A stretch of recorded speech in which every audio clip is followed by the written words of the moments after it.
On a cold February night, a young girl stepped into the dark. She was never seen again. But her story refuses to disappear. It was Valentine's Day, the year 2000. A storm raged over rural North Carolina, rain slicing across Highway 18 like broken glass. At 2:30 in the morning, a truck driver spotted a small figure walking along the shoulder of the road. The beam of his headlights cut through the storm, illuminating a child, alone, dressed in sneakers and carrying a backpack.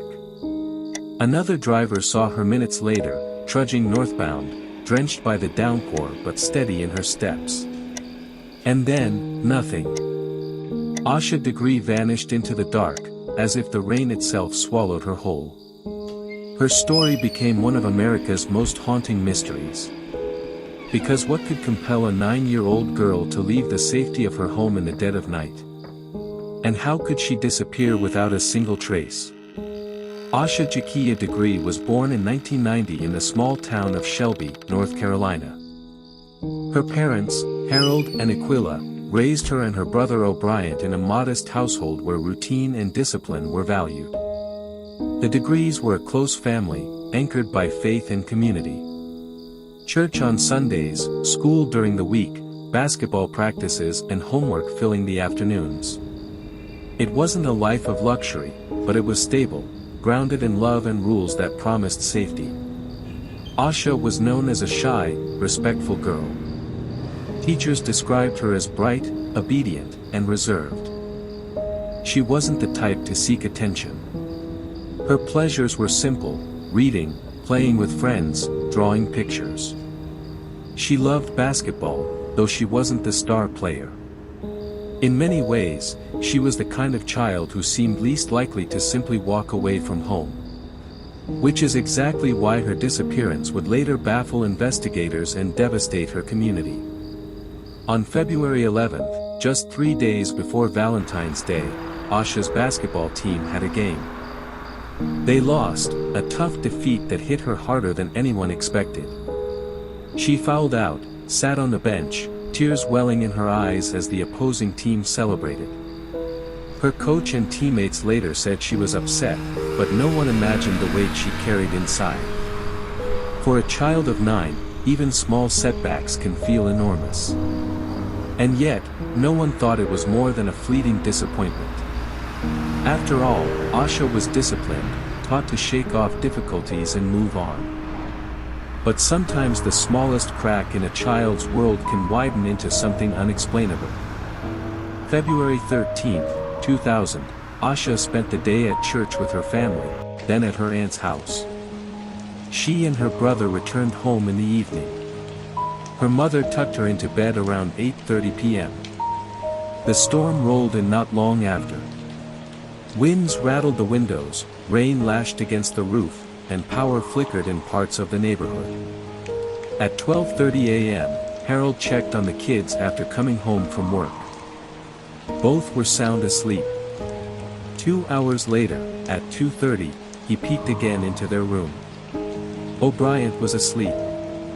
But Asha's bed was empty.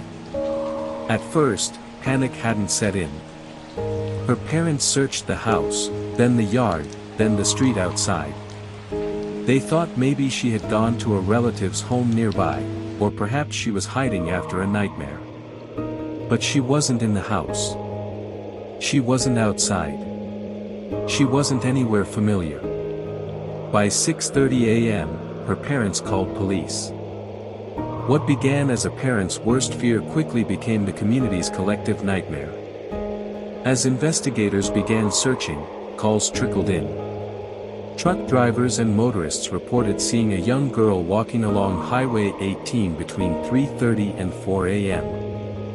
Each described the same thing. A small figure, alone, wearing white sneakers, with a backpack slung over her shoulders. One driver even circled back, concerned by what he'd seen, but by the time he returned the girl was gone. These sightings confirmed what police already feared. Asha had left on her own, into the storm, in the dead of night. But why? To this day, investigators wrestle with the same question her family asked from the very beginning. What could possibly compel a child, only 9 years old, to leave home on foot, in the middle of a thunderstorm? Was she lured by someone she trusted? Was she running from something no one else could see? Or was there a secret in her young life that no one had ever uncovered?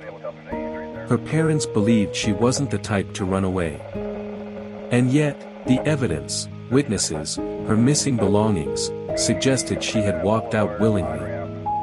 The mystery begins here.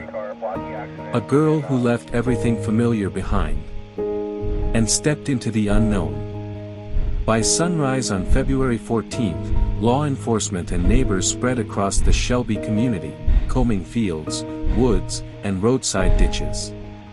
Every second counted. The storm had cleared, leaving behind mud, puddles, and a chill that cut to the bone.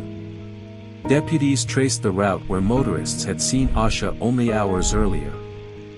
Footprints in the soft earth confirmed she had been there.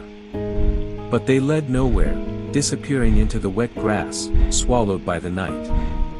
Within hours, dogs were brought in. They sniffed her pillow, her clothes, her belongings. The canines traced her scent out the front door, along Oakcrest Drive, and toward Highway 18. Then, abruptly, the trail ended. Like the footprints, it was as if she had simply vanished. The truck driver's testimony remained the strongest lead. They recalled her clothing: long-sleeved shirt, white sneakers, backpack heavy on her shoulders. One driver said she looked determined, not lost. Another described slowing down, uneasy about a child walking alone in such weather. But each sighting was fleeting. Headlights cutting through sheets of rain. A girl illuminated for a moment, then gone. None of the witnesses saw where she went. None could explain why a 9-year-old was walking alone in the storm. Shelby, North Carolina, wasn't the kind of place accustomed to headlines. Neighbors left their doors unlocked, children played in the streets, and families gathered for Sunday services without worry. Now fear rippled through the town. Volunteers gathered at the Degree family's church, offering food, flashlights, and prayers. Local businesses donated supplies for the search effort. Everyone wanted to help find the little girl who had disappeared into the rain. Still, days turned into weeks, and the search turned up almost nothing. Inside the Degree home, investigators looked for answers. Her backpack and favorite clothes were missing, suggesting she had packed deliberately. Her room offered no signs of struggle. Yet there were mysteries. Some of the items in the backpack weren't recognized by her parents. Where had she gotten them? Why would she take them? Theories swirled. Had someone given her the items? Was she planning to meet someone? Or did she stumble upon something she wasn't meant to find? The answers weren't in the house. They lay somewhere out on that rain-slick highway. For more than a year, the case remained cold. Then, in August 2001, a construction worker made a chilling discovery. While clearing land 30 miles north of Shelby, in Burke County, he unearthed a plastic trash bag. Inside was Asha's backpack. Still intact, still zipped shut, its contents preserved by the plastic. Inside were clothes, school supplies, and a photograph of a young girl Asha's parents had never seen before. No one knew who the girl was. No relatives recognized her. Her identity remains a mystery to this day. Why would Asha be carrying a picture of a stranger? Was it placed there by someone else? Or was it a clue pointing to something larger? The backpack reignited the investigation, but it also deepened the mystery.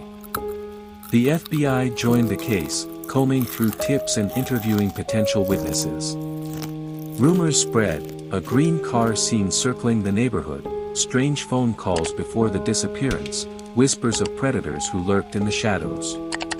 But no evidence tied anyone to the crime. No fingerprints, no DNA, no clear suspects. The Degree family remained strong in their faith. Harold and Aquila insisted their daughter was still alive. They believed she had been taken, not lost. And they vowed never to stop searching. Three main theories began to emerge. A voluntary walkaway. Perhaps Asha left by choice, angered by the basketball game, or weighed down by pressures no one saw. But how could a 9-year-old survive on her own? And why choose a stormy night to leave? A meeting gone wrong. Did she arrange to meet someone she knew? Someone who convinced her to leave her safe bed and walk into the storm? If so, who could it have been, and why? An abduction on the road. The simplest and darkest theory. That someone stopped along Highway 18, offered her a ride, and she vanished with them. But who? And why has no trace ever surfaced? The photograph found in her backpack remains one of the most unsettling pieces of evidence. It depicted a young African-American girl, about Asha's age, smiling at the camera. But her family had never seen the girl. The photo didn't come from their albums, their friends, or their extended relatives. The FBI released the picture to the public, hoping someone might recognize her. To this day, no one has. The mystery of the unknown girl deepens the case. Was she a friend? A warning? Or another victim waiting to be found? As months turned into years, the Degree case became a haunting presence in Shelby. Her classmates grew older, graduated, started new lives. But Asha remained frozen in time, always 9 years old, always walking in the storm. Each Valentine's Day, the community gathered to honor her memory and pray for answers. The Degree family clung to hope, refusing to believe their daughter was gone forever. The FBI continued to chase leads. In 2016, they announced new information. Witnesses had seen a girl matching Asha's description entering a dark green 1970s Lincoln or Ford Thunderbird along Highway 18. The car has never been found. The driver has never come forward. 25 years have passed since that stormy night. The road where Asha was last seen is quieter now, but for those who remember, the echoes remain. Truckers still speak of the girl in the headlights, a fleeting figure swallowed by the storm. Her backpack, sealed in plastic, remains in FBI custody. The photograph inside still whispers a question no one can answer. And her parents, Harold and Aquila, still wait, refusing to surrender hope. Because in mysteries like this, hope is the only thing left to hold on to. This was not just a disappearance. It was an unraveling of a quiet town's sense of safety, a puzzle with missing pieces, a story that seems to resist resolution. The night Asha Degree walked into the rain remains one of the most haunting mysteries of our time. To understand Asha's case, investigators and psychologists have often tried to step into the mind of a 9-year-old child. Children at that age live in a fragile balance of innocence and imagination. They understand rules, yet they dream of breaking them. They feel pressures from school, from friends, from family expectations, pressures that can seem invisible to adults but overwhelming to a child. Asha was known for discipline and respect. She wasn't a rebel, not the type to break rules. And yet, her final act, leaving home in the middle of a storm, was the most rebellious act imaginable. Some experts believe her decision may have been fueled by a mixture of shame, fear, and a child's limited ability to cope. The basketball game where she fouled out loomed larger than adults realized. For her, perhaps it wasn't just a game. Maybe it felt like failure, like she had let people down. But could that alone have driven her into the storm? Another theory suggests something more mysterious. Children are curious, easily influenced, and sometimes deeply secretive. What if someone had planted an idea in her mind? What if she was led to believe she had a mission, a meeting, or a destiny waiting for her outside. The unknown photograph in her backpack adds weight to this possibility. A picture of another child, someone she did not know, or at least, someone her family didn't recognize. Why carry it? Why seal it in a bag? It's a haunting detail, one that feels like a puzzle piece from another box. A clue that doesn't quite fit. The strongest theory remains the simplest. That Asha encountered someone along Highway 18. The car reported in 2016, a dark green Lincoln or Thunderbird, remains one of the most promising leads. Witnesses believe they saw her enter the vehicle. But no driver has ever been identified, and no trace of that car has been confirmed. If true, then her fate may have been sealed in that moment. But again, the absence of evidence leaves a void where only speculation grows. There's something about the details of this case that makes it feel less like an investigation and more like a legend. A stormy night. A child in the headlights.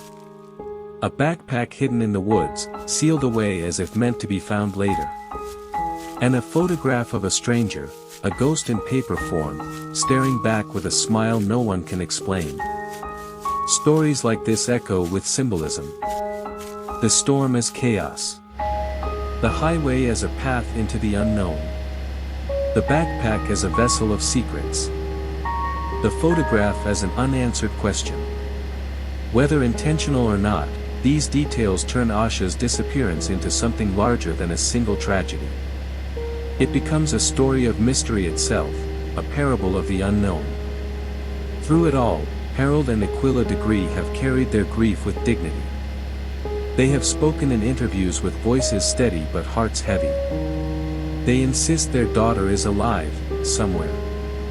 That she was taken, not lost. Each Valentine's Day, they gather with the community, holding a walk in her honor. They retrace the route she is believed to have taken, from her home to the highway. Candles are lit, prayers whispered, memories shared. To them, hope is not optional, it is survival. The FBI keeps her file open. Over the years, thousands of tips have been logged. Some are credible, many are not. Every few years, investigators release new details, hoping to stir memories, to spark recognition. But as time stretches on, the trail grows colder. Witnesses age. Evidence decays. And the silence grows heavier. Still, the backpack remains in evidence. The photograph remains unexplained. And the road remains haunted by the image of a girl walking alone into the storm. In Shelby, her story is told in hushed tones. Children who weren't even born in 2000 grow up hearing of the girl who disappeared on Valentine's Day. Truckers still talk about her, passing along the legend of the child in the headlights. True crime enthusiasts across America return to her story again and again, drawn by its strangeness, its lack of closure, its mythic quality. Some mysteries fade. Asha's does not. It lingers, like a shadow on the edge of the storm. To summarize the haunting possibilities. The runaway theory, a child's emotional world is vast, and even small failures can loom like mountains. But how could she have planned so carefully? And why that night? The meeting theory, the unknown photograph suggests a connection beyond her family's knowledge. Was she lured to meet someone she trusted? If so, who? The abduction theory, the car sighting remains the strongest lead. If true, then the stormy night was not the start of her journey, but the end. Each theory fits part of the puzzle. None completes it. In noir, truth is never clean. It hides in shadows, whispers in alleys, bleeds into the rain-soaked pavement. The Asha Degree case feels like noir made real. A mystery where innocence meets darkness, where facts slip like smoke through clenched fingers. And perhaps that is why it endures. Because we are drawn not only to answers, but to the haunting spaces where answers should be. It has been 25 years since that Valentine storm. The Degree family still waits, still hopes. The community still remembers. And investigators still search for the missing pieces of a puzzle that resists resolution. In the end, we are left with an image burned into collective memory. A small figure, walking along Highway 18. A child alone in the rain, backpack slung over her shoulder. Headlights catch her for a moment, and then she is gone. Some stories never end. They wait in the shadows, in old photographs, in the silence of case files. And on Valentine's night, in the quiet of Shelby, North Carolina, the storm still whispers her name.